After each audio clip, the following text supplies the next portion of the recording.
Hey there, Bramblings. It's Uncle Luke here.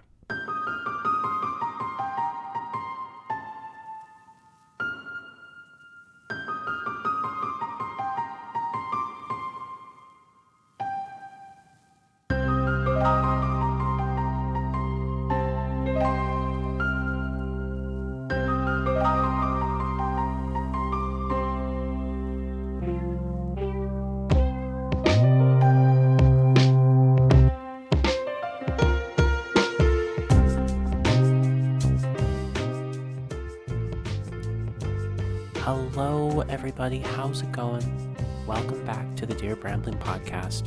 I'm so happy you're here. Today, we do have a wonderful episode for you. Today, we have a special guest. His name is Nick, and he's actually one of the local bus drivers here in the city. And he's a friend of Hunter's, and Hunter is actually someone I had on the podcast, and is someone I'm doing a Let's Play channel with called The Game Ghost, so I will put some links down below for you to find if you want to go check those out. However, yeah, Nick is a friend of Hunter's, and he reached out to me after listening to the podcast with Hunter and I said, of course, please, come on, let's have a chat. You're always so fun to talk to. So here we are. And something that's really incredible about this conversation is that we are going to go into how people can better connect with each other. And it's a really delightful conversation. I have so much fun with this one. I just want to say thank you to Nick because he also challenged me, and we had to do it in person.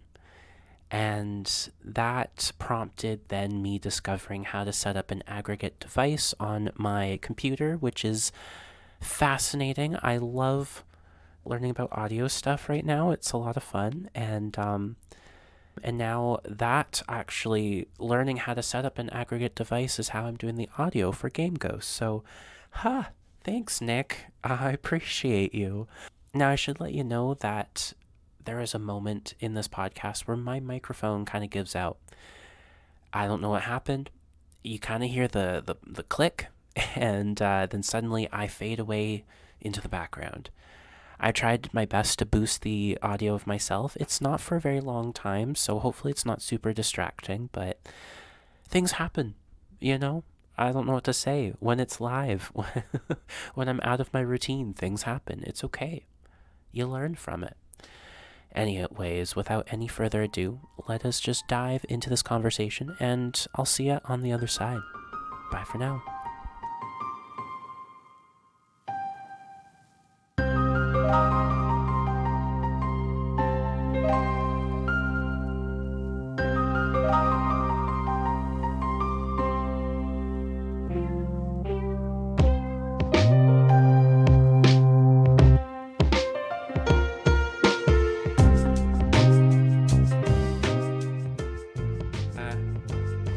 Cool. I'm gonna hit record. Let's do it. Let's record. Hello, Nick. How's it going? I'm fine. Yeah? Yeah, thanks for having me here, inviting me over to New Westminster Absolutely. to record this. I think, was this your first in person?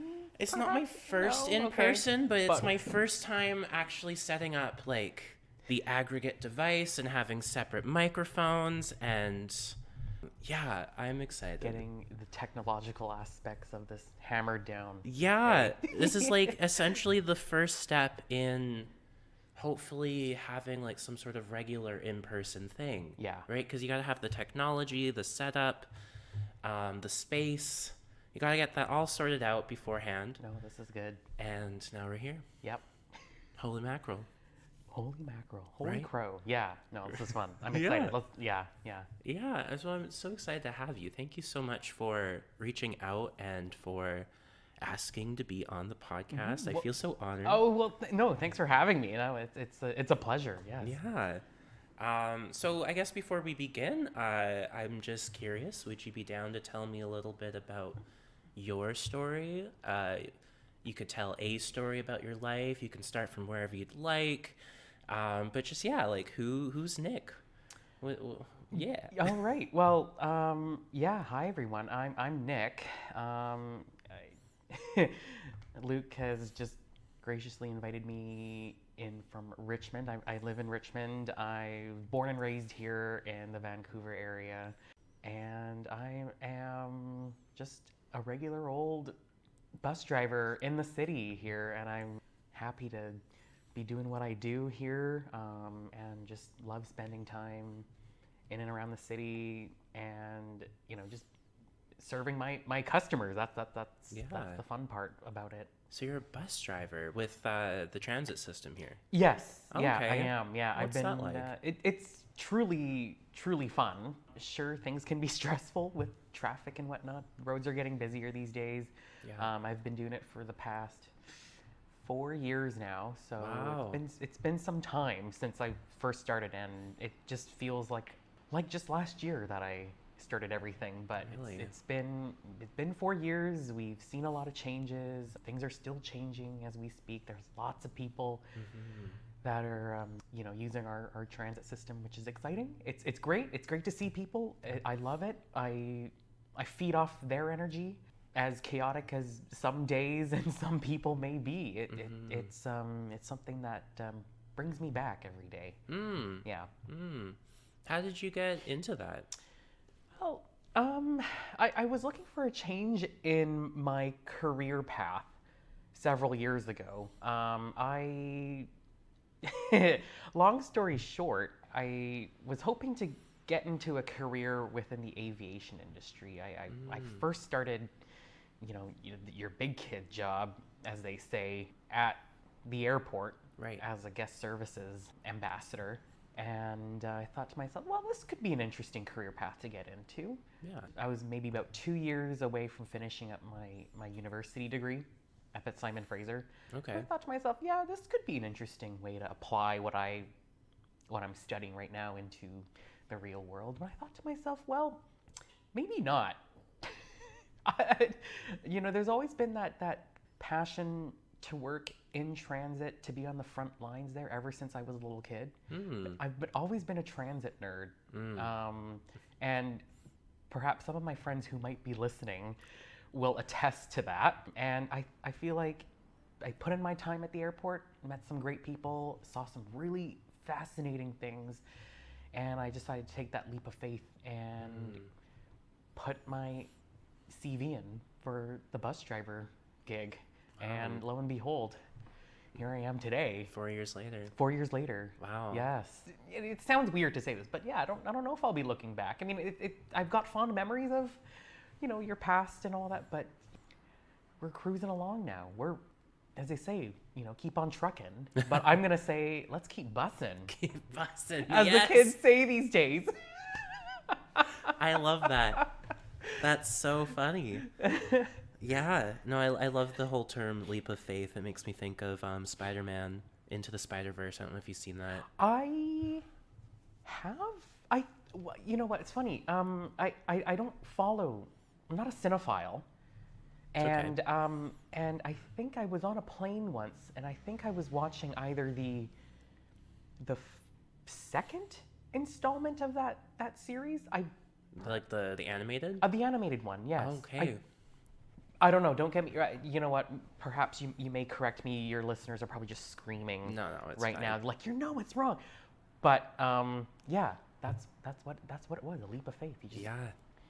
You just jump in. You just jump in and wow, that's And you really kind of do it incredible. blindly because you're just like, oh well, what's the worst that could happen? You get rejected, Yeah. and then you try again. And you try again. No, you're right. Yeah. And what has been the most meaningful part about being a bus driver these days? Well, definitely the face-to-face interaction you see with your customers. Most people don't even want to interact. Yeah. Hey, that's fine. I have regulars who are just, want to get on the bus. They want to get to where they need to go. They'll have a seat, that sort of thing. Others who are welcome to conversation. And I've gotten to know over the past 3 months that I've been doing this particular route. Things are going to change, though, come January. But, it was nice to foster that connection. And I think that's what's really important with this job, too. I mean, you see so many faces. You might not even remember the person you saw. And perhaps that you made a good impression on them. And then sometimes you see them a month or two later, and they'll be like, "Hey, I remember you," Huh. and I will often would go, "I'm sorry, you'll have to excuse me. I see so many people on a daily basis, but welcome back." Yeah. As I like to say, welcome back. Aw. And it's all about fostering that connection. I love providing the service to people. They're not just my customers; they're my guests. Like I want to make them feel like they're welcome on my bus. Like once they step into my zone, it's your zone. Yeah. I want to make you feel comfortable. We're gonna get to where we need to go together. Yeah. From end to end, and we're gonna have fun doing it too. Cool. Huh. Oh, I love that. Wow. And it's interesting. I never really put the connection together that like bus drivers could have customers, like you say. I just noticed you're using that word, and it's almost similar to like when I was a barista at Starbucks, like so many different faces. Yes. Those little small connections, having random people remember you from random times. You might not even remember them because they might just be another blip in your experience. You see hundreds of people a day in a given shift, presumably, and you're just like, okay, whatever, it's just another customer, right? But yeah, there was something very meaningful about the whole experience being a barista and forging those small moments of connection with those people, even if it's insignificant or cringy or embarrassing. Those are the moments that I still remember the most, are actually the cringy, embarrassing moments. Like I have this one time where some guy wanted like a butterscotch latte, and I could have sworn he said his name was Shame. Oh my God. And I'm like, sorry, could you say your name again? He's like, yeah, Shame. I'm like, really? Really? Yeah, what's wrong with that? I'm like, nothing. And then I wrote Shame on his cup. And then he gets his latte and he's like, Shane. With an N. No. Are you perpetuating the whole like Starbucks spelling people's names incorrectly? That meme? That just not on purpose. And let me just say, it's never on purpose unless it is.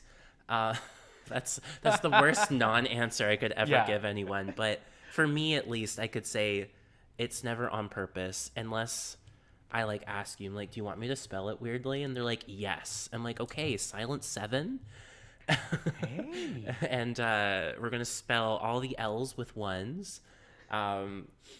Like I'll put numbers in there. Yeah, that's so funny. Yeah, it's really just fascinating, huh? That was cool. Well, thank you for sharing a little bit about your story there. It's a pleasure. I won't share too much because I'm probably gonna get in trouble. Well, but Hopefully not. We're such a public-facing role. It's where a lot of us share a wealth of experience across the board. So we have me, junior driver, and then a bunch of senior people who have seen everything in their 20 plus years of driving and all that. So wow, I can only imagine. Because I've seen some stuff too. Just being a barista. My God. Right. And it's definitely it's hilarious how being like a public facing figure who's expected to have these small little interactions with the public, how exposed you get to real life. Yeah. And how there's a lot of people in a lot of pain. Yes. And indeed. These experiences that I'm talking about has actually led to me now becoming a support worker. And it's so funny, like I actually can get jobs without proper degrees simply based on the fact that I have so much experience dealing with the public. Yeah. It's wild for me. Crazy. No, and I really think people skills, customer service skills, that's like one of those things you can't. I'm sure you could probably study them. I've been coached in my previous jobs and still on this job. How to interact with people, but you're not gonna know how to really apply that and then also learn from it unless you've you literally throw yourself in there. Yeah. Because you can be given a generic scenario in your training, but that might not necessarily apply to that specific case or the individual. They might try to train you on that, but you're never gonna know, just because we have millions of people here. Yeah. And you got a lot of different personalities out there in the real world. So whatever generic training comes from your company or whatever, that's your real training comes from just being on the job. Yeah, getting burnt in the fire. That's truly it. Yeah, you gotta throw yourself in there. I mean, another leap of faith into the customer service world. Exactly. And yes. you can often tell who's worked in customer service for a good chunk of their lives and who hasn't, just based on how they treat others, and they treat other customer service staff, like waiters. My parents used to own a coffee shop on the west side of Vancouver, and growing up, little Asian kid, Chinese family running a little restaurant, and you weren't in school. You were put to work. Oh gosh, yeah. In the restaurant. So wow. Yeah, you were put to work. You helped out, and whether you liked it or not. And I find my parents kind of forcing me into that role kind of helped me be a little bit of an extrovert. I don't want to say extrovert. I'm still an introvert sometimes, but I know how to interact with people. This whole vertedness, I do not think there's a binary to it. No, I don't either. No, I think we're all on a spectrum when it comes to our vertedness. Because I don't know, it's so weird for me when you talk about like extrovert, introvert stuff. You because can be an extroverted introvert. Yes. As they say. Or ambivert, or like for me, I find myself as like to a detriment, highly empathetic. Sometimes, like, it's a curse or a blessing depending on the day. And on some moments where it is a curse is when I'm in extremely like crowded rooms or parties, and I'm just picking up on all these different like feelings and thoughts, and like I am so in my head that I need to excuse myself. But then when it comes to like one-on-one or like small group interactions, I'm like the life of the party. And it's like, what is this? Why can't I handle a big crowd? But yet when it comes to like more intimate spaces, I'm like the extroverted person. And then when I expose myself to big crowds, I have to have this like recoil effect where I have to be in my room for at least like a week, just like recovering from that. Yeah. Oh man. And like people would say like, these are traits of an extrovert. These are traits of an introvert. And I'm like, fuck that. I'm just verted. You're verted. No, sometimes you need that. I mean, I grew up, like I was typically a shy kid when I was younger, but I do credit my parents essentially forcing me to work at their coffee shop. They've since retired, but I remember growing up oftentimes being there every weekend, and my mom would be like, "Hey, bring this out to table 12 or something like that," and be like, "Who the hell? Who's that?" I'm like, "What's table 12?" and she's like, "Go, that's their order. They're waiting." I'm like, "Oh, okay." I'm like, "Okay, here you go." And I wouldn't even make eye contact with them. But I think as the years went on, got a wee bit older into my teenage years, started gaining more confidence. The clientele, they obviously knew who we were, and they saw us grow. Like my sister and I, we would often be there on the weekends too. They actually saw us grow up. But ever since my parents retired, we're no longer in the area, but a lot of these people saw us grow up. And I always like to talk to my sister about this, growing up with the restaurant, and that we also grew up with. She goes, "I don't know how you're so good with people." And I'm like, it's literally being thrown into the chaos that was the restaurant during lunchtime, the lunch rush. You just interacting with people, you kind of get used to it after a while. At least I did. My sister hasn't. She's still very much a bit of an introvert. But I somehow kept going on with it. So the number of people I started to see on a daily basis just shot up once I started working at the airport. Yeah. And then spending, 7 years, I think, working there in and amongst like crowds. It's like, thousands of people sometimes, right? In a period of 2 hours or something. And they're all coming in from different parts of the world and whatnot. So yeah, it's nuts. Fascinating. Have you ever been to like a hockey game before? Yeah. You see that many people in a single building, like that's enough to scare some people away. But That's true. I mean, I volunteer with the Canucks 50/50 program. Oh yeah. From time to time. Right. And yeah, if you don't like people, you're not gonna have a great time. Yeah. But for some reason, that just gives me, for now, like that just gives me energy. Yeah. Is volunteering with the 50/50 crowd, selling raffle tickets to drunk people, and Great times. it's great. Yeah, it's hilarious too. Yeah, That's awesome. Lots of fun. Wow. Yeah. So I guess something that I'm picking up, and I'm sure listeners have picked it up too, but like it seems that there's a shared value between us in connection. Yes. And I'm just curious, like, why do you think connection is such an important thing? I'm no expert, but it certainly makes the mind feel good. Perhaps you might know an expert in psychology or mental health that would hopefully validate my statement on that. But I feel like the person-to-person connection is healthy. Yeah. For everyone. That is kind of what keeps me returning to the job every day, my work, my friends, my family, and all that, and even interacting with just the wider community as a whole.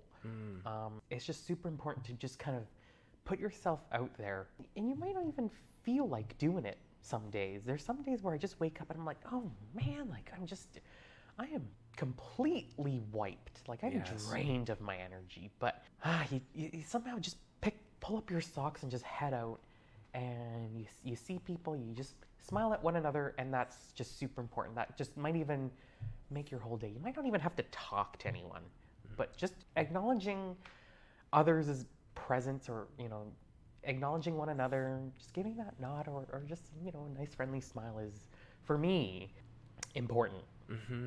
And I mean, it might not be the best kind of weather now that it's winter time here, but come spring, man, you start to see everyone kind of liven up a little bit. Sort of like they too kind of emerge from the ground and start to sprout as human beings. And then come when the weather gets even nicer in the summertime, then you see them bloom. They're like, wow, they're so happy. So no, it's very true. Yeah, I truly do think that we are hardwired for connection in some way. Yeah. Our neurons, our brains are built for this sort of thing, and I think it taps into the instinctual need for belonging. We are pack creatures as humans, and we survive best when we are together. And I think connection is just the granular example of what belonging looks like in more actionable world, right? And it's those small little moments that you're saying, like the little smile, the little waves, the hellos, these little tiny things that kind of make even the most depressed soul. It doesn't take much, does it? No, right? It just that little thing, even that little action gesture might just make their day. I don't know everyone else's story. I don't know what's going on in their lives. As long as I can be nice to them, provide a good service for them, I just hope that whatever shitty day they may or may not be having might be a little bit better from this point forward. Yeah. Who knows? No, totally. I've even seen that some people have a better life expectancy if they have more of those small interactions with the public. Yeah. People are more likely to die sooner if they are more isolated. And I find that just fascinating. It is. Yeah. Right? Yeah. One of the nice things I found we as a family got into, and I sort of gotten, I wouldn't want to say better at it, was gardening. Okay, yeah. And it was, I think, first year of the pandemic, 2020, sort of, I think, was when we decided to we as a family decided to go and get into the community gardening Oh, cool. here back home in Richmond. Yeah. And it, you just pay an annual fee for like this 20 feet by 10 foot plot of garden. Yeah. And we thought to ourselves, well, this would be kind of fun, hey? We didn't think too much of it. We just thought, okay, this is just going to be a fun little hobby. Who cares if we grow things successfully or not? This will just be super, super fun. But I think over the years, I think we've been doing this for like the past 2 or 3 years now. Oh my gosh, the connection to the community that a simple community garden has fostered is just insane. Wow. You meet so many people. It's a great way to just sort of de-stress after a long day or something. And well, like I said before, but it's winter time, so nothing's really happening.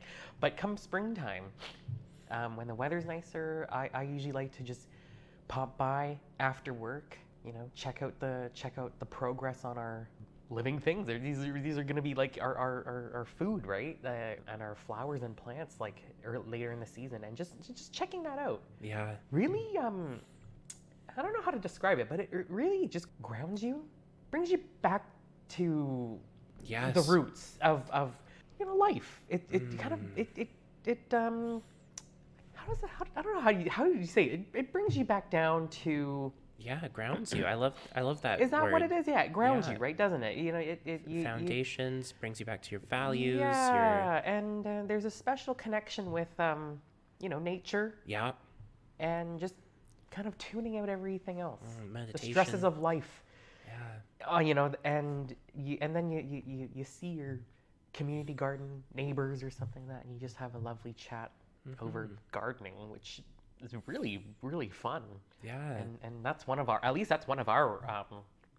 of connecting with others as well. And I find if you're looking for some sort of connection and you have the means to do it, check out a community garden. You don't even have to grow your own things. You don't even have to rent a plot. Pop by.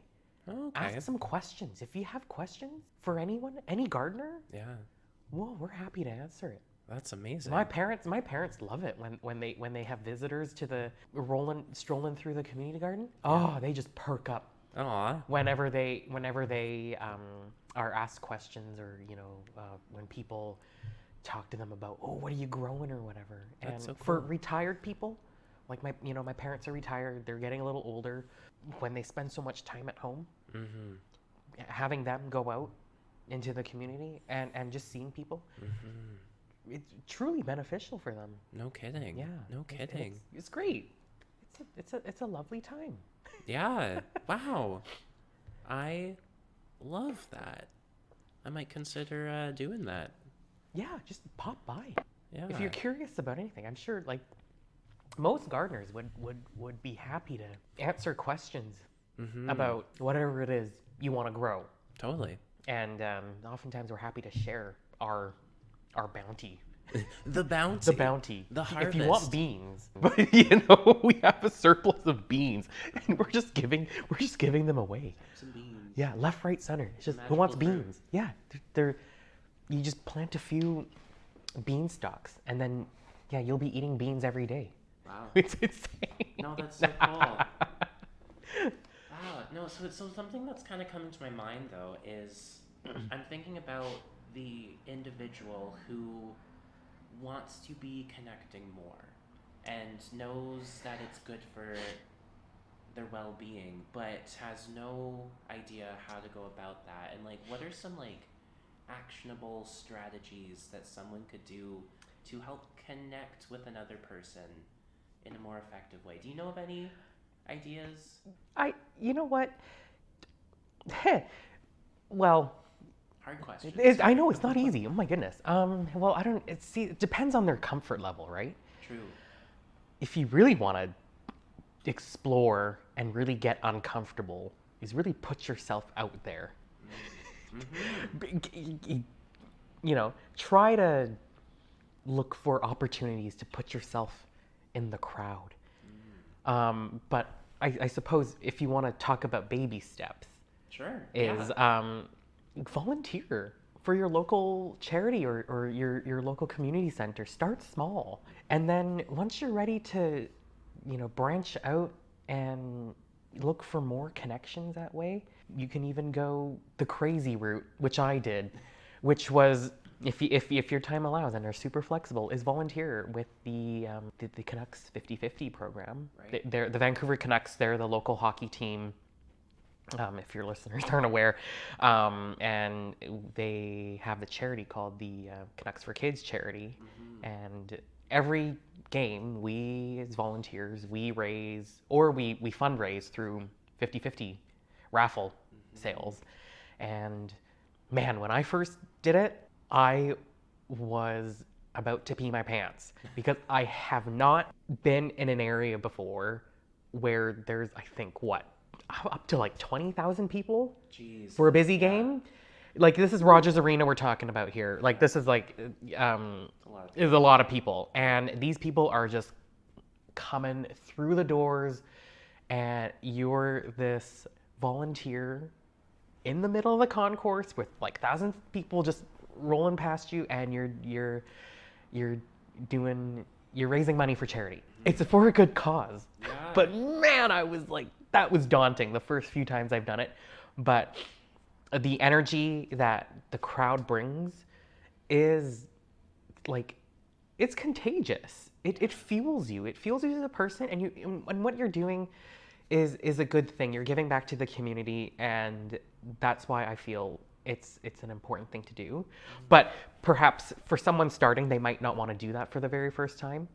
What it sounds like you're saying, though, and yeah, no, I think what you're doing is incredible. But if I were to like break down a little bit of what you were saying, it sounds like getting comfortable with being uncomfortable is one of the first steps That's what to connecting. Yeah, Right? that truly there's is. a huge vulnerability when it comes to connection. Of course. Yeah, and You are putting yourself out there. Essentially it's a part of yourself. You're putting that out there. yeah, And there could be some nefarious folks out there who might want to take advantage of that. But there are a lot of genuine people, good people out there who are also looking for the same sort of thing too. right. Is the human connection. It's the pandemic took a toll on that. Yeah. But it's nice to see things rebound. People are coming back together again, which is, for me, really heartwarming. Even though, as on the job, it can be really frustrating because you're stuck in a traffic jam, and everyone's going into town. But you think to yourself, well, you know what? It's good. We're all coming back together somehow.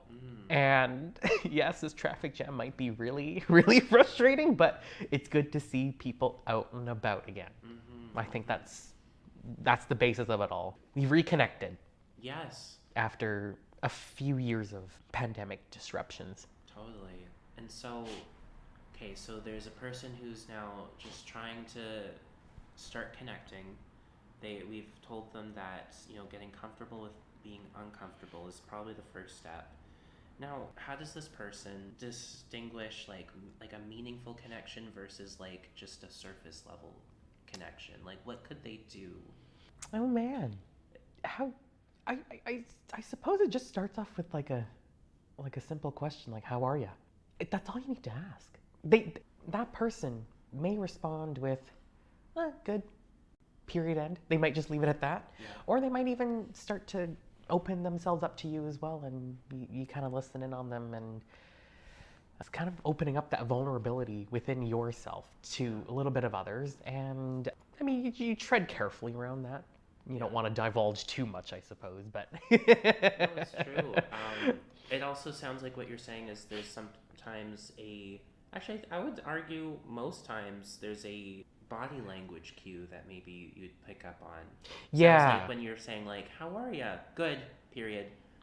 There's like some sort of like, in my mind when you said that, like I just pictured someone like not even looking at me. Maybe like body language is like closed off, arms crossed, or like headphones in. Yeah, exactly. Yeah, you gotta. I know there's a lot to kind of. Yeah, there's a lot more than just the verbal response. There's body language. You gotta into that too. Totally.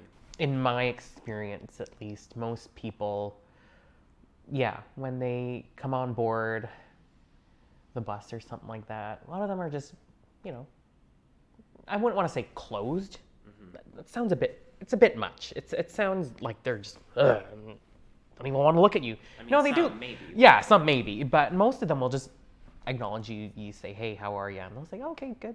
Yeah. And then they'll be on their way. So, but I guess for someone who's just wanting to put themselves out there, it's yeah, they I wouldn't want to say start studying people's, you know, body language intensely, but look out for those cues.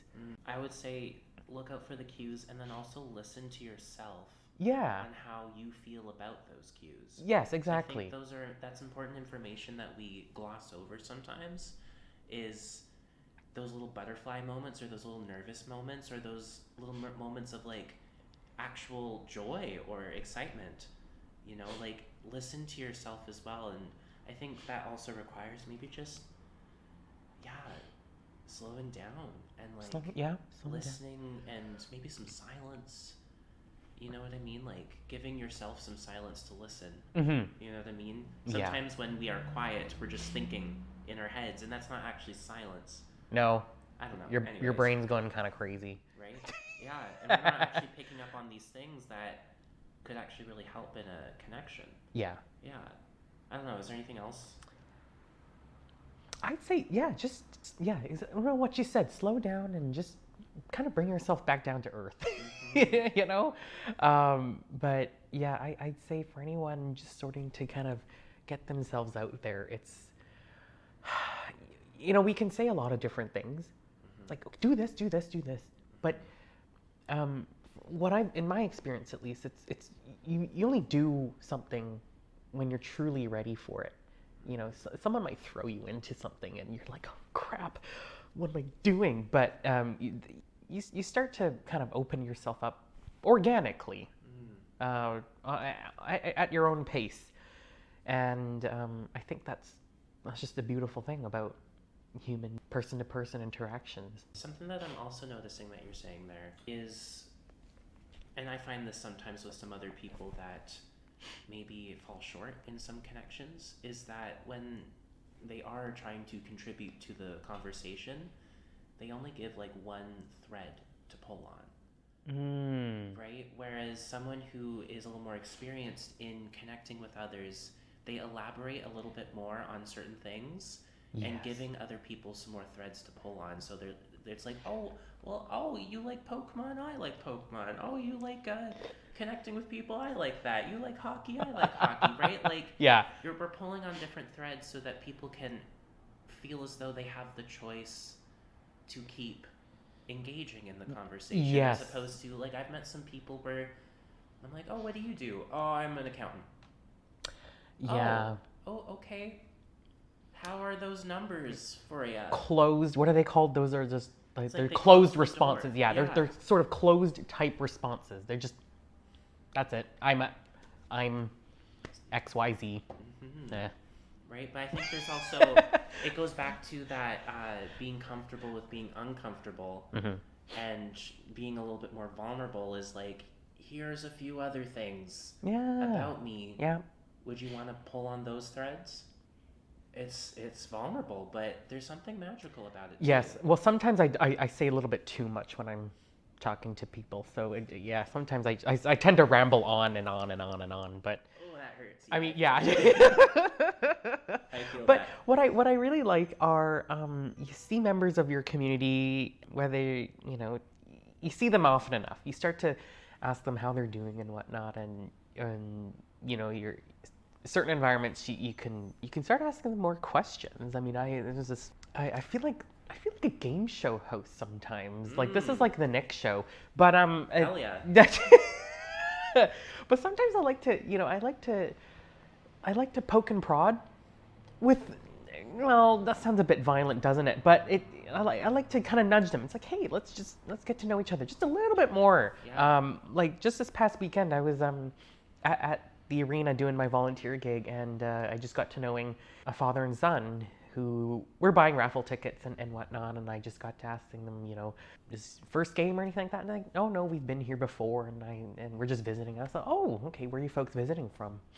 And they mentioned they were from Kamloops, and I thought, well, welcome, enjoy the game, and we completed their transaction, and I just saw them around the concourse throughout the game that night, and I just said hi, nodded at them again, and made them feel welcome. Yeah. I know I'm not like I'm not like the host of Rogers Arena, but certainly as someone there, you want to make people feel welcome and get to know them a little more and make them feel welcome to the zone. We're all family here.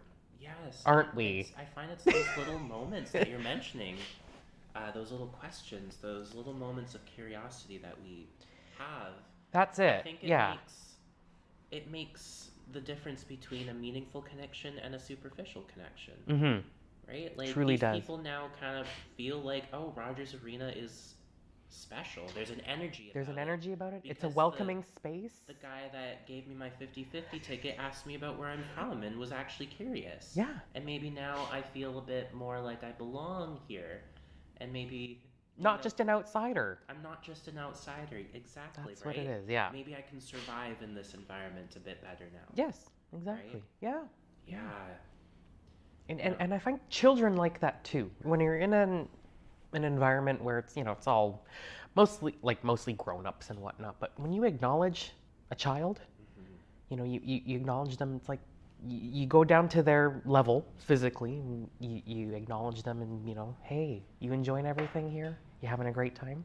That sort of opens up their world to, I guess, personable face-to-face interactions that they might not necessarily get at a very young age. Yeah. They could be at school, which is one thing, and then outside of school they could be at home. But out in the real world, they might just be with their folks the whole time or whatever, and then they don't really get to express themselves in a certain way. So, I like to acknowledge young ones as best as I can. I'm not good with kids, full disclosure. Like I feel like I'm terrible with kids.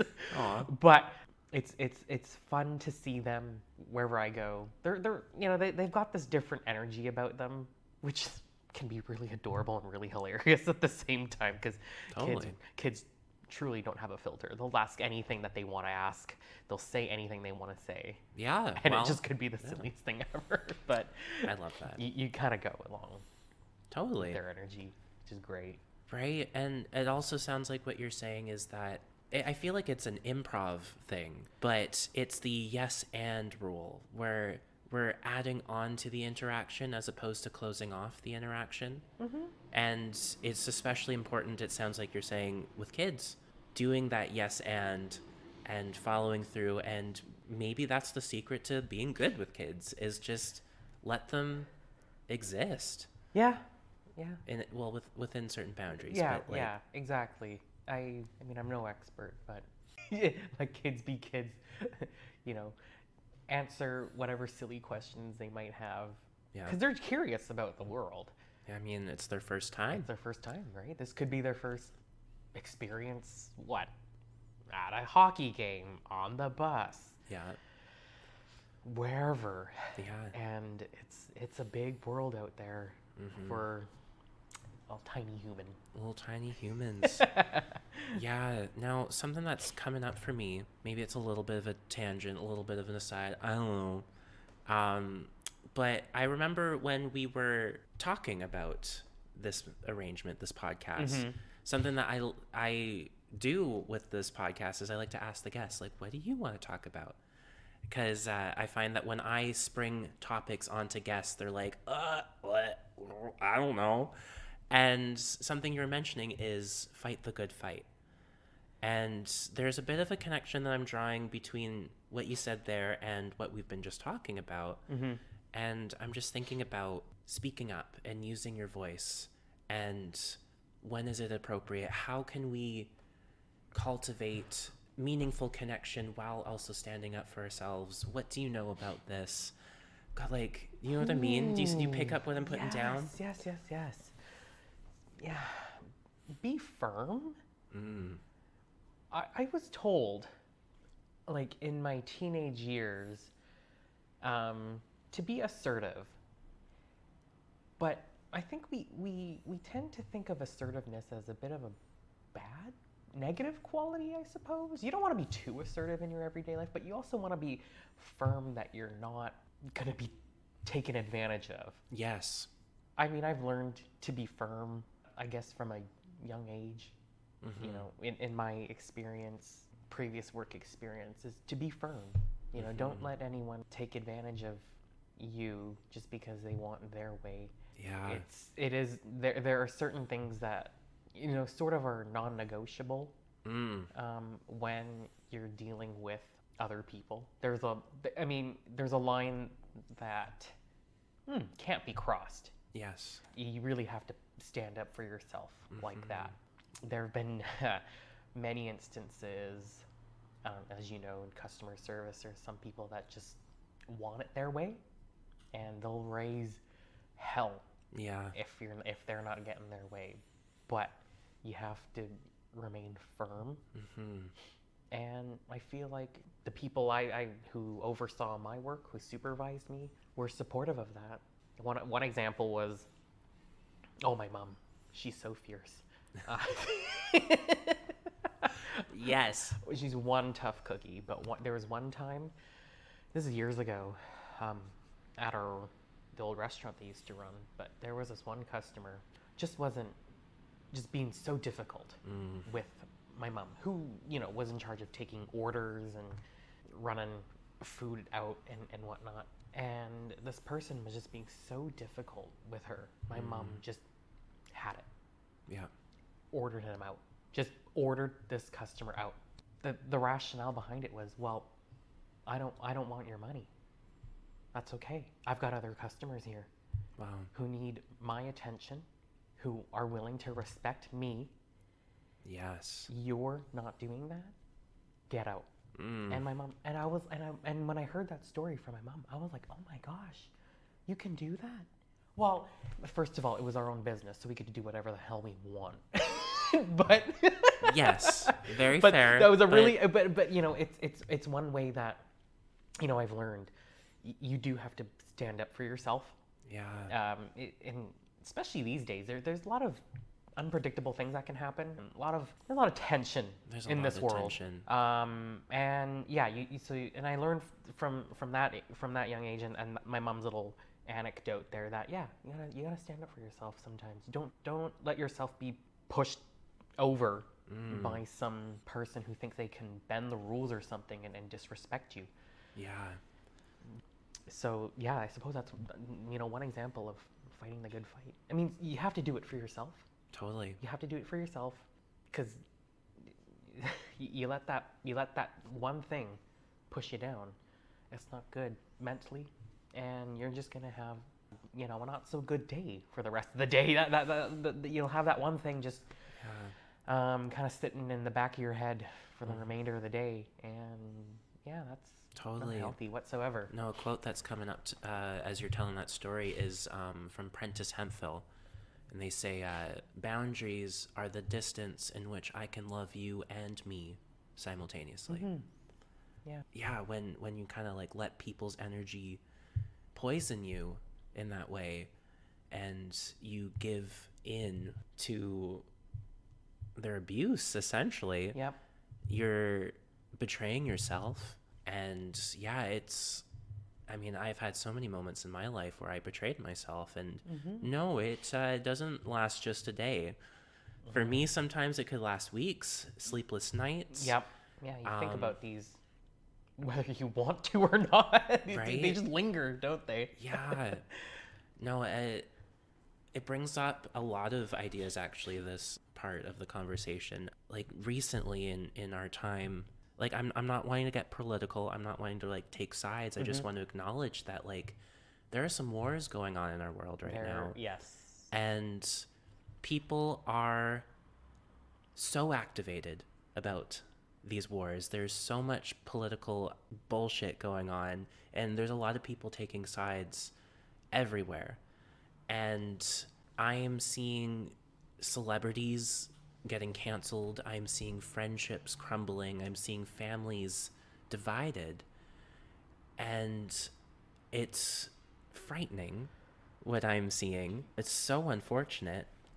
It feels as though this idea of assertiveness is just so necessary in this time. At least this is what I'm hearing from people, that we have to stand up. We have to use our voice. We have to support those on the right side, quote unquote.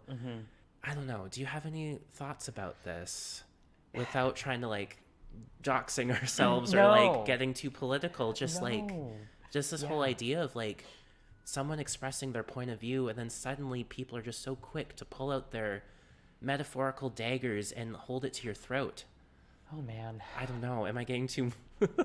It's not easy. I mean, I certainly,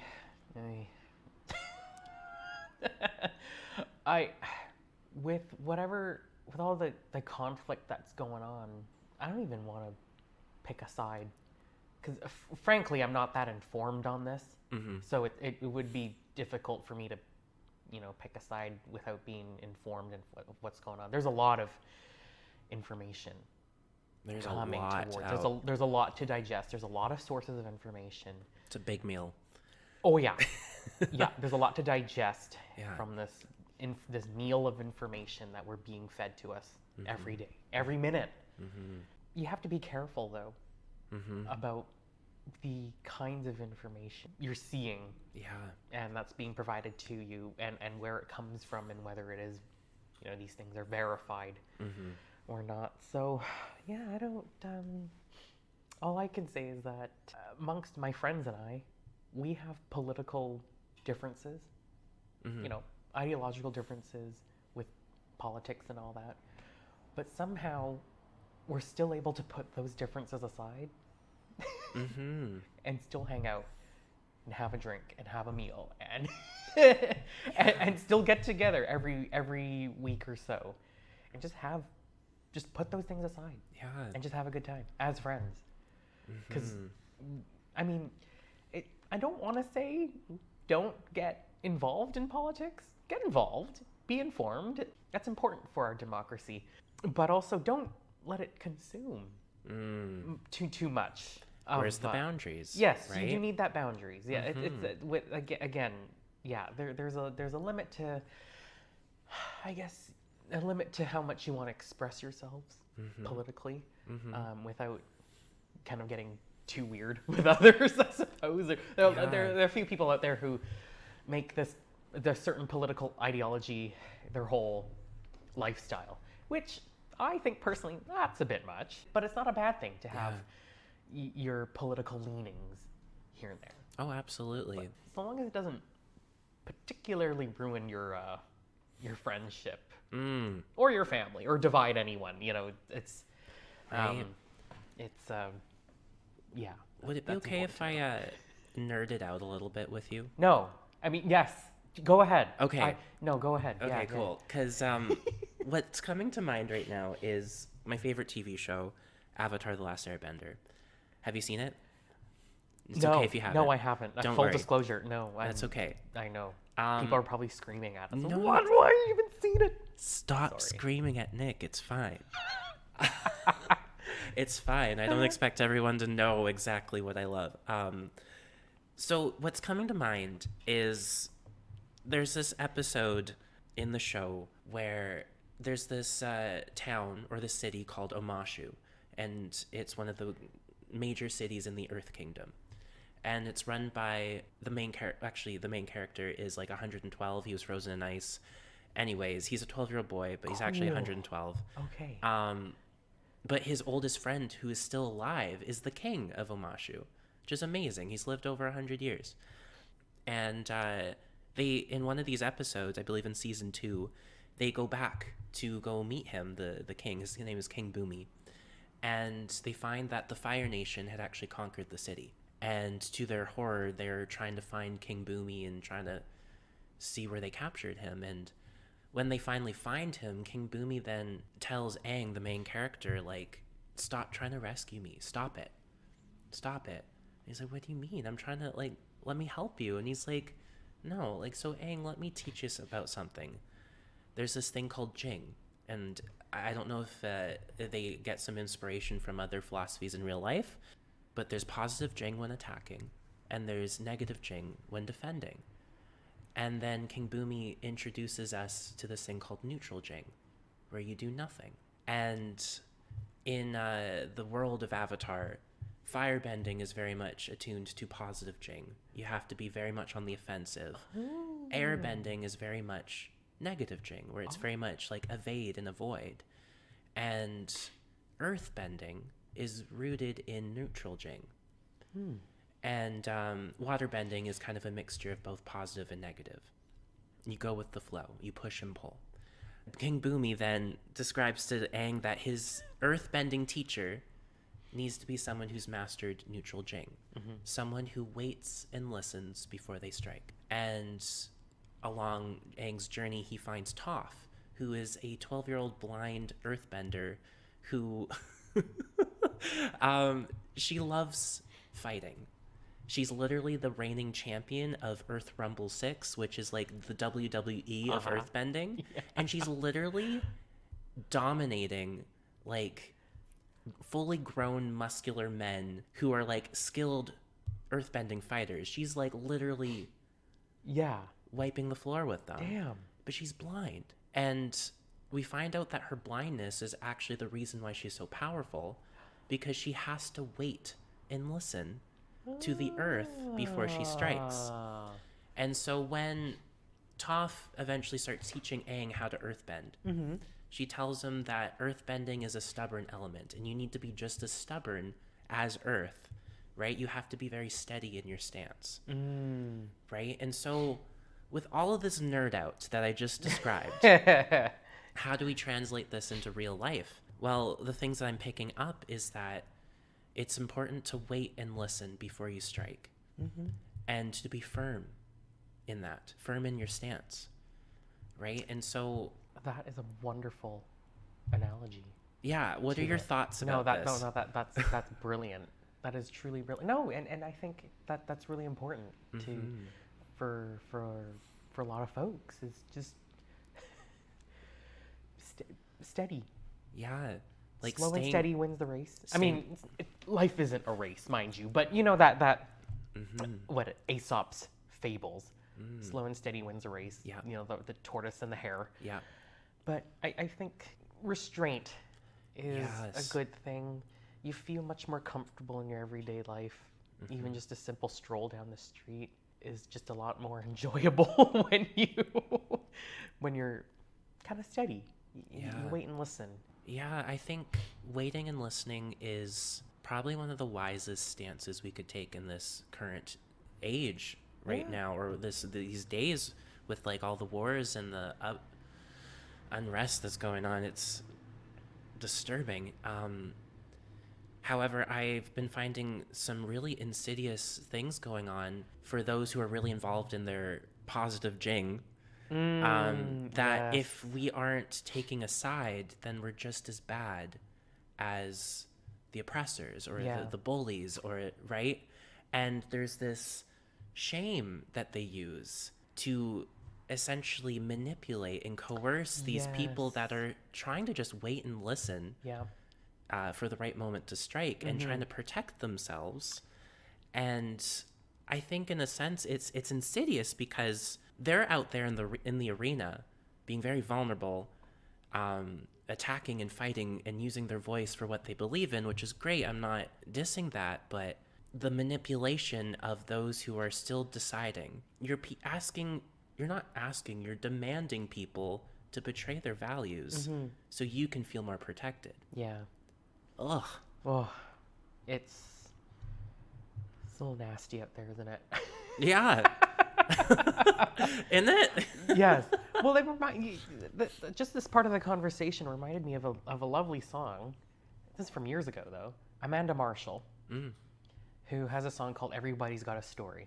Okay. And she was on CBC Radio a while back, and the interviewer was just asking her about, new album and all that, but got me like starting to listen to like some of her previous tracks from when I started to grow up. And I didn't think much of the lyrics back then with that song, but in her song Everybody's Got a Story, it kind of resonates with this whole like wait and listen sort of thing. Because in her song, there's a lot of examples of these person-to-person interactions that you might not, I guess, think about when you first see a person. Like what the song says, everybody's got a story, and you don't know what that person's story is about. So, wait and listen and get to know one another. I don't know if perhaps you could, I don't know if you're allowed to play music on this. I don't think you have the rights, but maybe not, but no, but I just bringing it up, and maybe we'll post a link. Yeah, I would encourage everyone. Man, the song was from like, God, the 2000s. It's not that long ago. What are you talking about? I mean, in the grand scheme of things, it's 2023 right now. I mean, It's almost the end of 2023. No, you're right. But holy, like I didn't. Yeah, like I was just kind of like looking back at the lyrics, and I was like, holy gee, man, like she's got a point in that song. I think we got to put that song back on the airwaves again, because I think what we're doing now in this age of constant information that's just being put out there towards us, whether it be on social media, television news, or wherever you get your information now, it's just a constant bombardment of stuff. It's just kind of like an uncontrolled runaway train of where not misinformation, but information. I mean, I'm sure there's some misinformation going out there, but it's just, there's a lot to come back, and we just need to hold back, wait and listen. Yeah, wait and listen before you strike. And what are we striking at, I think, is, I think it's really important that we fight for our values. Absolutely. And sometimes when we're so involved in our positive or negative jin, we forget where our values are, right? And it's more meaningful to strike when your values are aligned. So that's what we're listening for, right? We're listening for those things where, my values are in conflict with that. I feel like I can actually speak up about that. Yeah. And maybe that's where your voice is most valuable, right? And I think what's really fascinating about the whole neutral jing concept is that we're not necessarily neutral. No. Entirely. No, we're just neutral until we can strike, right? And another thing that's coming up for me is that sometimes the fight that's external is not as important as the fight that's internal for us, right? Sometimes we're at war with ourselves. Yeah. And maybe there's some priorities that need to be sorted out for us, like protecting ourselves. Like Prentice Hemphill says, like, we gotta love ourselves. Of course. Right? Yeah. And maybe just not getting involved is the best thing for us at this moment, right? Because we need to wait and listen for ourselves. That's true. Right? Yeah. There are many examples of, well, I suppose whatever's going on right now, those are two big examples of internal conflict for a lot of people. It's like, well, what does one side say? The other side says this, but I'm not ready to speak out on it, so I'm not. Yes, and I think my stance, if I were to speak out about anything, is like, let's stop shaming people for taking care of themselves in a time where no one is. I think that's where I'm at right now. Yeah, sometimes you just gotta dial it back a little bit and kind of tune those things out. There was a conversation I was having with a customer of mine, and I was talking a lot about like the conflict that's been going on in another part of the world, and he was just saying, there's a lot of news coming in. There's a lot of news. It's almost just it's overwhelming. Yeah. He said to me, and I thought to myself, well, and I thought to myself, and then I told him, I'm like, if it feels overwhelming, don't hesitate to just tune it out. Flip your device over, silence those notifications, don't watch the news, but it's still good to be informed. I can already hear some voices being like, but doesn't that mean that we don't care? Well, no, it doesn't mean that you don't care, but what you want to care about and prioritize is your own well-being. Yes. Right? Yes. there comes to a point where there's an information overload, and you just gotta turn your device over, turn off the telly, or switch to another channel, watch something more wholesome. Yeah. Go on YouTube, watch cat videos. Yes. I mean, like, legit, like, we gotta start taking care of ourselves, especially at this time. Oh, yeah. Right? And I don't think it's an action of not caring. No, and it's a good fight. I think it's a good fight for this is the individuals.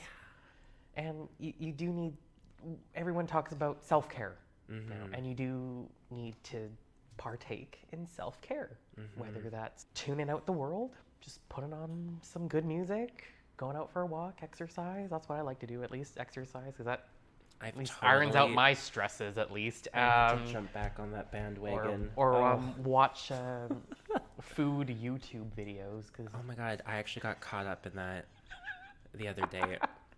Wow. There's some amazing ways to cook eggs. Sorry, we're totally tangenting. Oh, wow. Right Yeah. now. No. I mean, yeah. The world's your oyster. Yeah. Is that how you say it? Yeah, the world's your... Yes.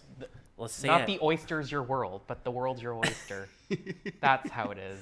Yeah. Oh, man. I'm embarrassing myself with No, all these things that it's I'm trying to great. say. Thank you. Yeah. Oof. I think maybe one other thing I was hoping to just run by you. So I was pulling up my book here called Atlas of the Heart. Uh-huh. Freaking love this book. Okay. But I was trying to look through the chapters to see if there's anything that's related to what we were going to talk about. And yeah, interestingly enough, the chapter called The Places We Go When Our Heart Is Open really came up. And suddenly I'm finding this term called lovelessness pop up. Okay. And so is it okay if I read to you just a little bit? Yes. Okay. Please. So essentially, lovelessness is talking about Bell Hooks' book called All About Love. And Bell Hooks describes that lovelessness is the injustice and systemic oppression that we see in the world today that stems from a deep collective lovelessness and calls for ethic love. She goes on to saying that the refusal to stand up for what you believe in weakens individual morality and ethics as well as those of the culture. No wonder, then, that we are a nation of people, the majority of whom, across race, class, and gender, claim to be religious, claim to believe in the divine power of love, and yet collectively remain unable to embrace the love ethic and allow it to guide behavior, especially if doing so would mean supporting radical change. Fear of radical change leads many citizens of our nation to betray their minds and their hearts. We need more real love. Gritty, dangerous, wide-eyed, justice-seeking love. Wow. That's a lot to unpack there. I know. I'm sorry. But yeah, I'm just wondering, any thoughts that come up? Anything? Oh, goodness me. Well, I'm still I'm digesting that, but no, that's a good point actually, because we tend to, I guess, love in this sense. I suppose not like romantic love, but I guess the passion for which we, I guess, have things, and yeah, that does sort of set us back a little bit if we're not passionate about a thing that we are in our day-to-day lives. That kind of just lets our everyday lives kind of remain mundane and sort of boring, doesn't it? Yeah, I hear you.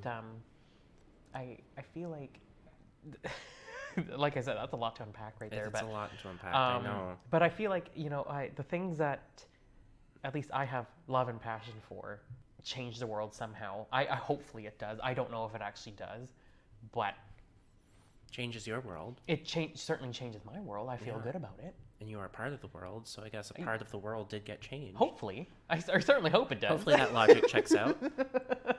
Yeah. But yeah, if there was no aspect of love, whether romantic or just love for or admiration for one another and just the care we have for one another, then I don't think people would be doing the things that we do on a daily basis. There wouldn't be volunteerism. There wouldn't be customer care, customer service. I say customer care because at the airport, that's what we were. We were not just a service, but we cared genuinely for the traveling public. And I thought, oh, that's a pretty interesting way of framing that, isn't it? Hey? Yeah. And I kind of take that to my work now, my career as a transit driver. You know, these are not just customers. Customers sound a little bit Transactional.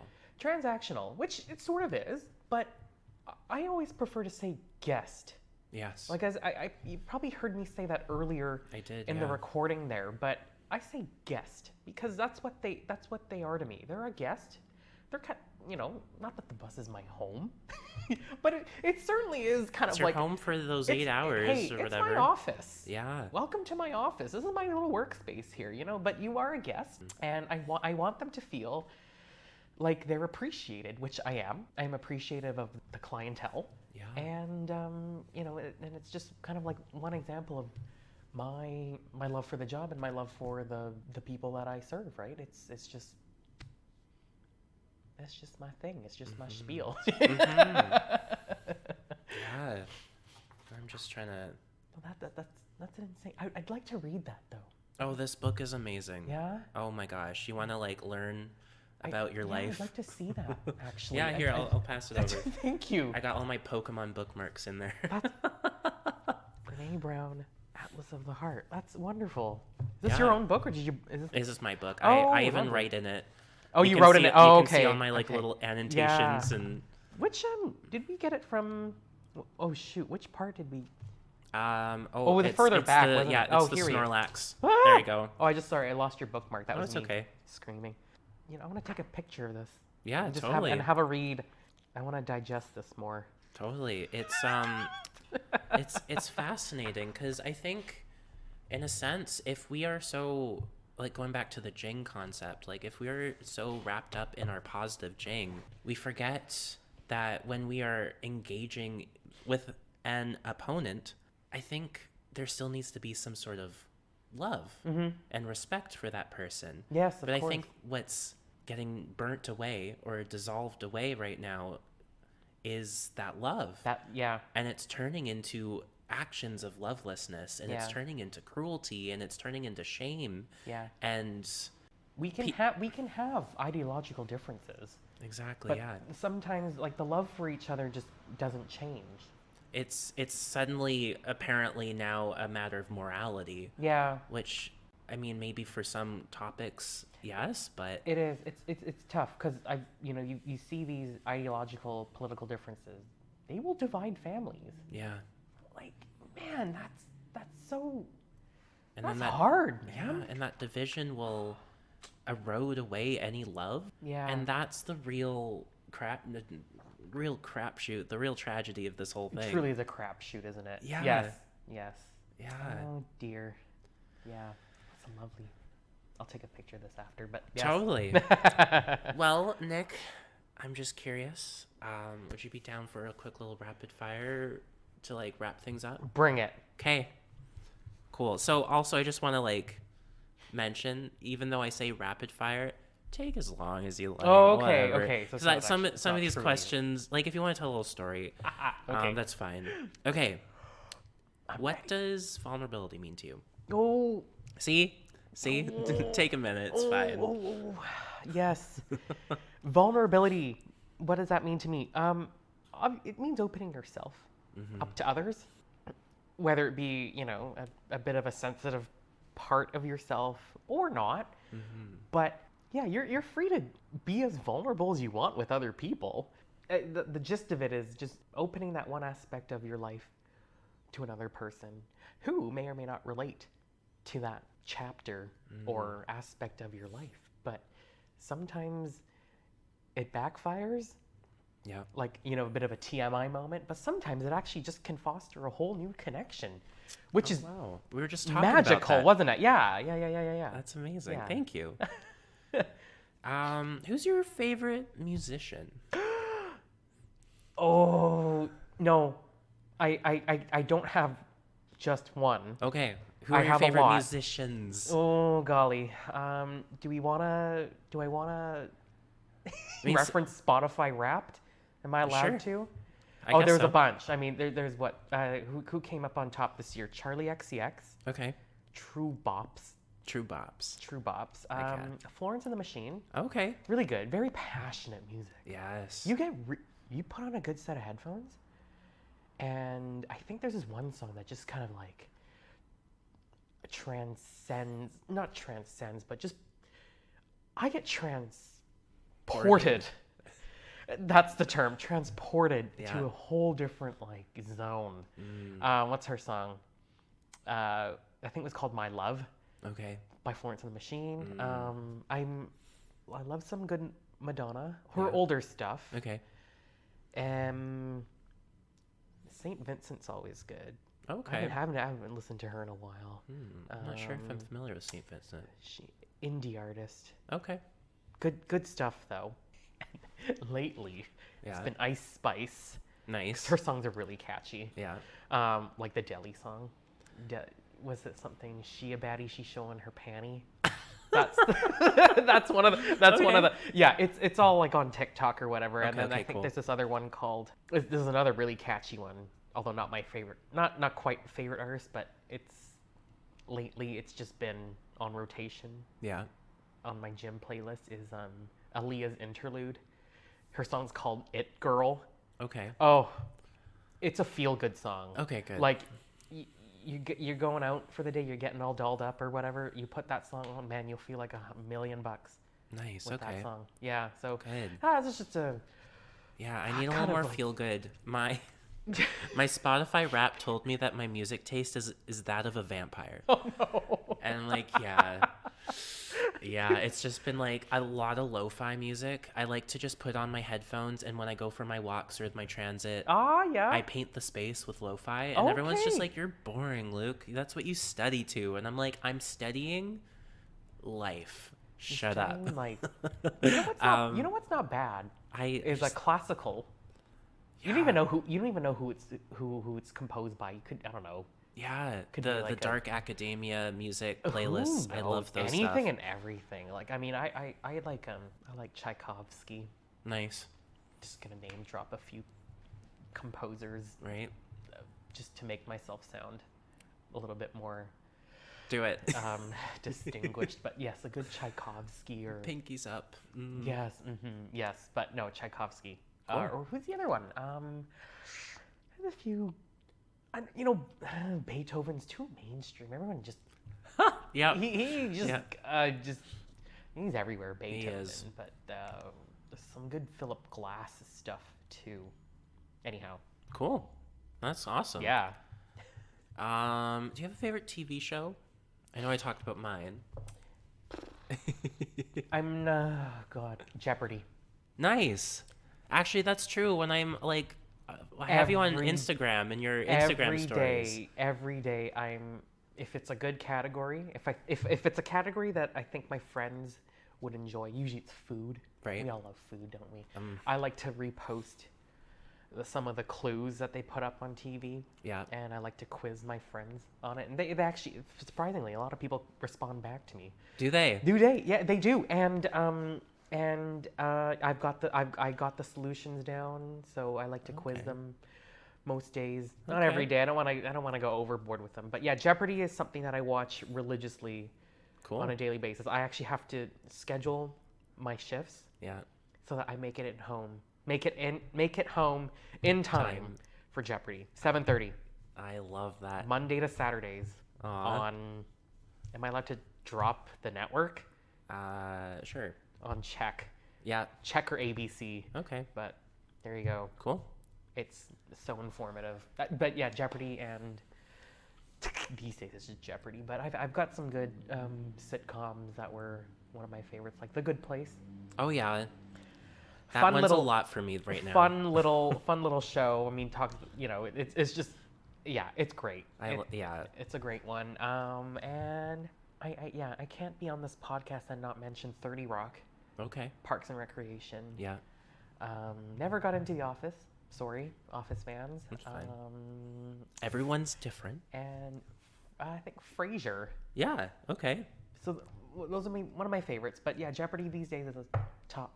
It's top spot. tier. Yeah, very much so. I Keeps love my that. brain going. Yeah. That daily quiz thing, like, Yeah. and you always learn something new with that too. Yeah. No kidding. Oh my gosh, I love it. Do you have a favorite Pokemon? I don't. Okay. Isn't that terrible? No, There should be. it's fine. Usually I have like one. And if you talk to people like me who aren't really into Pokemon, they'll probably say Pikachu. Yeah. But I'm just going to be honest. There's- Not even Pikachu's my favorite. Hey, that's okay. That's okay. Hey. I mean, like, yeah. I'm upsetting the listeners. No, you're not. What Listeners, is wrong with you? stop being upset with Nick. It's fine. Yeah, no, that's just one of my little goals is like I like to try to ask all my guests what their favorite Pokemon is and see what happens. There's some people that are just like, I have none. There's some people like, it's just Pikachu. And then there's some people are like full teams of 6. Like a Hunter. Never. Oh, or- okay, yeah, no, Hunter's, yeah. Yeah. He knows all that. I'm just sit back and go, and I go, Hey, that's fine. hey, that's cool. It's all We good. have so many new Pokemon out now, I can't keep track. There's officially over 1,000. Oh, jeez. I Which- mean, back in my day, weren't there only like 150? Yeah. They started off with that many. Yeah, so that's it. Yeah. Well, now they're. I still think there's 150, but now there's like 10 times that number now. I know, right? Jeez. Well, what I like about what they're doing now is that they're literally creating a whole planet of biodiversity of Pokemon, and there's different regions inspired by real life that Well, I have their know, own little Pokemon now. I know someone was telling me, one of my bus driver colleagues, and he's a senior person. He plays Pokemon Go. Oh yeah, He's the last person I'd expect to play Pokemon Go. But it's anyhow, surprising. he was telling me that you can only get specific types in certain parts of the world. Yeah. So he was saying like, oh, this one time he was in Barcelona, and he could only get that one Pokemon in Barcelona because it's regionally specific, and then Yeah. you can only get this one in Edmonton. Yeah. Who knew? And I thought, well, maybe I might just download that again. Travel the world and then just catch like fun Pokemon while you're at it. It's been fascinating seeing some of these people like actually travel just to get, the Japanese Farfetch'd. Oh, Or wow. like to go to Australia and get themselves a Jinx or something. Like it's legit. And also, yeah, it is surprising how That's nuts. there's so many people out there that are playing Pokemon Go that you wouldn't expect.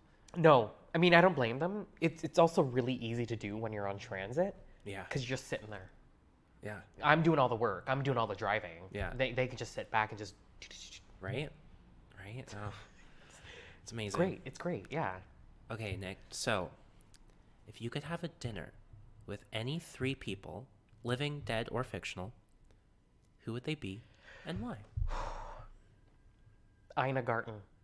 Who? Ina Garten. Oh. Barefoot Contessa. On Food Network. Oh, okay. She queen of the dinner party. She would set up a good dinner party then. A for really this. good dinner party. Yeah. Nice. That's one. Okay. I'd probably pay her to do all the cooking too. Why not? Hey. We're going to her house in the Hamptons. Heck yeah. Who else? Gosh, Adele. That sounds like fun. That would be so fun. Yeah. Adele could do some performing, some singing for us. We'd sing along. She doesn't have to. On the outside. But, Don't copyright me. Sorry. Yeah. Yeah, that was a little too close. It was too on tune. They might catch you for that. Hey. Okay, I'll edit it No, out. that's okay. I mean, that's the beauty of editing, right? Yes. Yeah. That's so Ina Garten, Adele. Oh, one more. I have no idea. Third one. God. You know That's what? Should I okay. just say like a hockey player? Maybe someone from the Vancouver Canucks. Sure. Let's just Captain Quinn Hughes. Okay. That's just a random you're bringing like 2 similarly like famous and well, I mean they're all famous in their own aspect, but you've got like these Ina Garten's really good with food. Adele, who's like this amazing singer, and I'm just bringing in this random guy, captain of the Vancouver Canucks, Quinn Hughes. Sure. He's just this young kid. Yeah. But I think like it'd be really cool to just randomly bring in these 3 personalities together See what to happens. a little dinner party. Yeah. And see what happens. For sure. But I'd like to bring my friends along too. But you only said 3, right? Yeah. Oh, damn it. It's a special It's a one. special. You can do a separate dinner party. I feel like in your Quinn. head. I feel like Quinn Hughes would probably be so out of place, but I would probably ask him about hockey, Why stuff not? like that, and his meteoric rise Yeah. to becoming a captain. Jeez. Such a young age. My God. That's actually sounds And he really also has 2 other fascinating. siblings that play for. I forgot which team. His two other brothers. But they're also They're hockey also players. they're also in the NHL. Oh my God. They had I think there was this one game where all the Hughes brothers were all together. And they're playing against each other. The two were on the same team, and then Quinn Hughes was playing for the Canucks, right? Oh my gosh. And so they're playing against each other. Isn't that crazy? Wow. It's everyone, and I think their parents were at that game too. Aw. I know, it was like a family affair. It was great. Wow. Yeah. Wow, those parents must be really practicing some neutral jing. Yeah, Some- it's so hard to. Right? You're just like, Who do you who cheer do I for? cheer for? Crap. Yeah. That's probably what's going through their head. Oh man. Do you have a favorite YouTube video these days?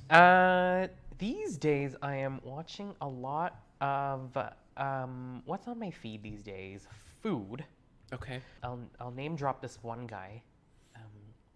His name is called Dancing Bacons.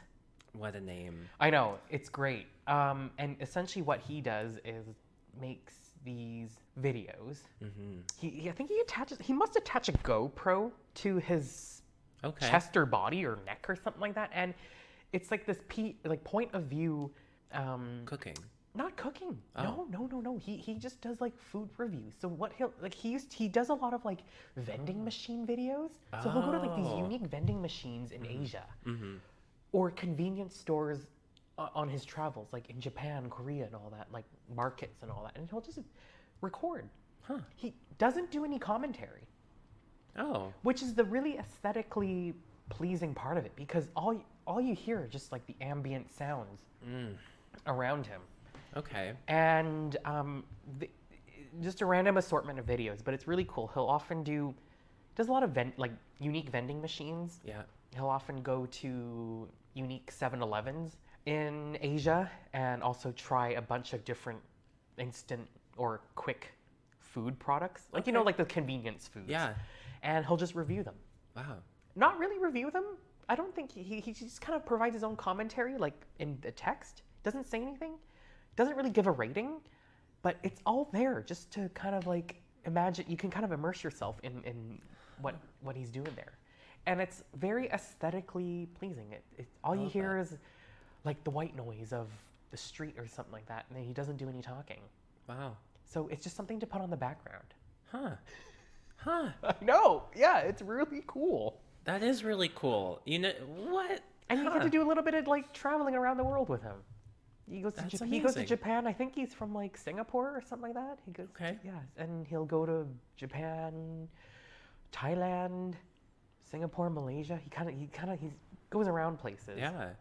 Huh. It's very, very interesting videos. So I quite like him. Yes.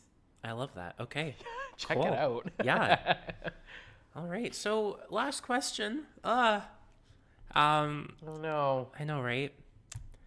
What's something that you'd want to say to the next generation of humans that are growing up in the world? Yikes. I'm sorry. Yeah.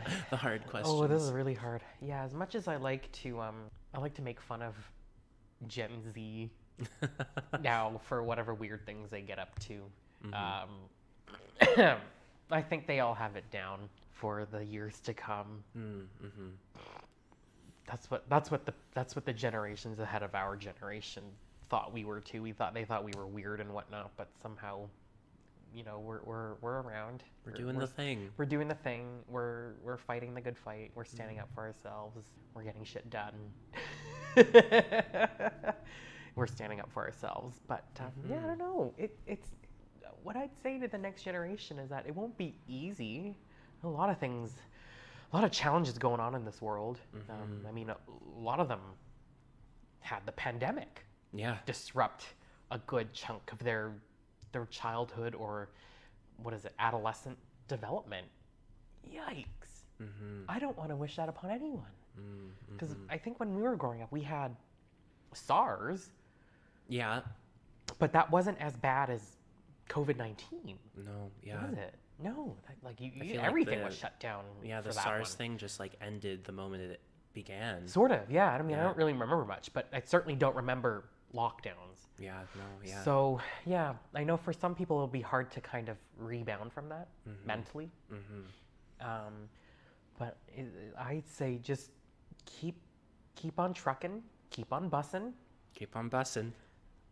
It's also good for the environment, which we need to protect. And yeah, I'm sure they've got really great ideas up their sleeves. And there's a lot of new things that are coming out that'll hopefully save our planet. Hopefully. And I hope that they can either adapt to those changes or, improve on whatever we're doing now to improve our world, our planet, decades down the line. Won't be easy, but I have faith in them. As much as I like to tease them about their hair or whatever fashion or whatever TikTok trend that they're doing. Yeah. I think they'll be fine. Yeah. Yeah, I think so too. Well, thanks so much, Nick, for coming onto the podcast. That was a great conversation. Thank you for that. Thank you for inviting me over. It's been great. Yeah, I had lots of fun. Great. I'm glad to hear. Take the bus. No, yeah, I'm just joking. Yeah. Take the bus. Yeah. Okay, awesome. Cool. Well, thanks so much. Thank you. Oh, wow.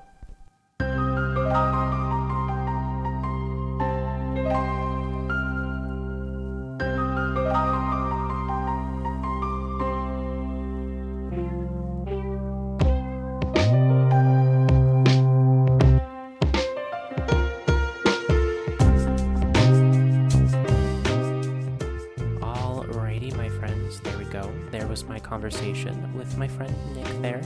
I really do hope you enjoyed. I'm so sorry that it did run a little bit longer than my usual episodes. However, I could not find a place to cut it, so I just decided, you know what? You get a nice, long, lovely conversation with no interruptions.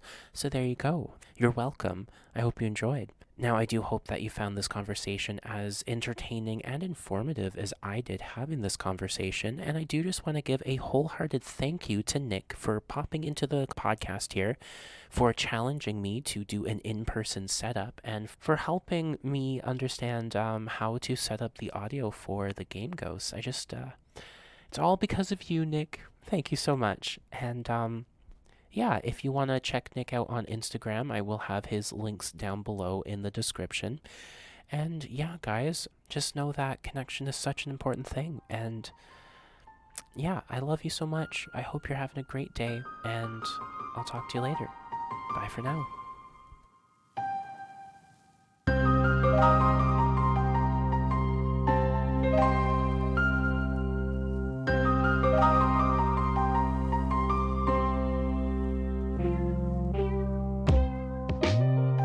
The Dear Brambling Podcast is a podcast dedicated to my little bramblings, to the next generation of humans growing up in the world, as well as to anyone who might be looking for a little more guidance in their life.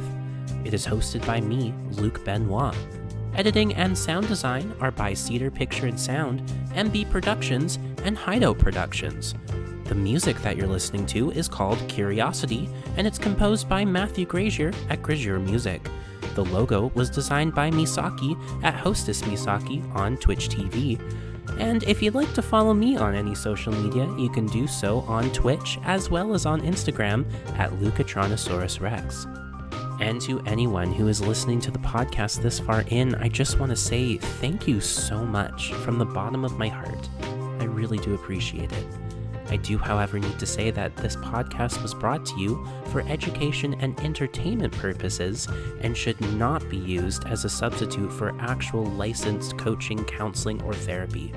If you are experiencing some sort of pain in your life and you need some help, I definitely recommend shopping around for the right coach, counselor, or therapist that is right for you. with all that being said, I really do hope that you're doing something today to take care of yourself, and I do hope that you have a great rest of your day.